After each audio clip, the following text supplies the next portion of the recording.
ocean, there existed a place that struck fear into the hearts of all who sailed nearby: the sea prison of solitude. It was a place of despair, isolation, and a last resort for the most dangerous criminals of the maritime world.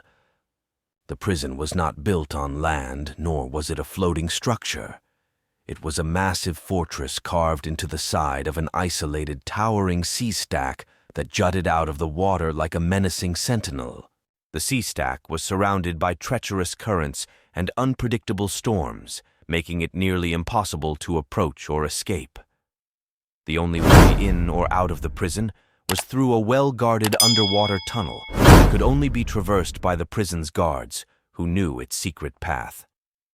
The prison was ruled by a warden known as Captain Blackthorne, a man who had spent his entire life at sea.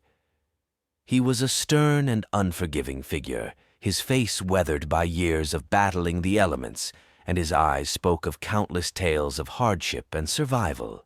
He had made a solemn promise to keep the world safe from the prisoners he held captive in the sea prison of solitude. The prisoners were a motley crew of pirates, mutineers, and other seafaring criminals. They were kept in small, dimly lit cells carved into the rock, their only connection to the outside world being a narrow window with iron bars. The sound of the crashing waves was a constant reminder of their isolation. Life in the sea. Prison was harsh and unforgiving.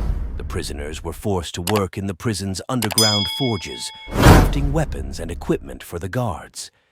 Each day was a grueling struggle for survival, and the prisoners were under constant watch, knowing that any attempt to escape would be met with swift and severe punishment. Despite the bleak conditions, a sense of camaraderie developed among the inmates. They shared stories of their past exploits and whispered tales of hidden treasures, using their imaginations to escape the reality of their confinement. Many of them had spent years on the run, eluding capture until they found themselves in the clutches of Captain Blackthorne and his sea prison.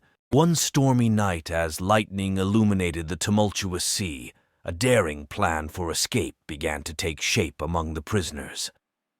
They knew it was a nearly impossible feat, but the idea of freedom was too enticing to ignore. They started to dig secret tunnels, using makeshift tools, hoping to create a network that would eventually lead them to the underwater passage, and with a bit of luck, back to the open sea. Months passed, and their plan slowly took form. They waited for a night when the storm would be at its fiercest, the thunder masking the sounds of their digging.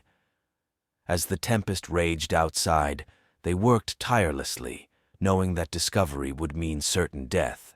The fateful night arrived. The prisoners made their move. Amid the chaos of the storm, they slipped into the secret tunnel, praying that it would lead them to freedom. The guards discovered their absence too late, and Captain Blackthorne, his face etched with determination, led a pursuit through the dark, twisting passages. The prisoners emerged from the tunnel, battered by the raging current, but determined to taste freedom. They swam desperately through the fierce storm, their hopes buoyed by the sight of a distant ship, a vessel that had been alerted to their escape by a signal from one of their own.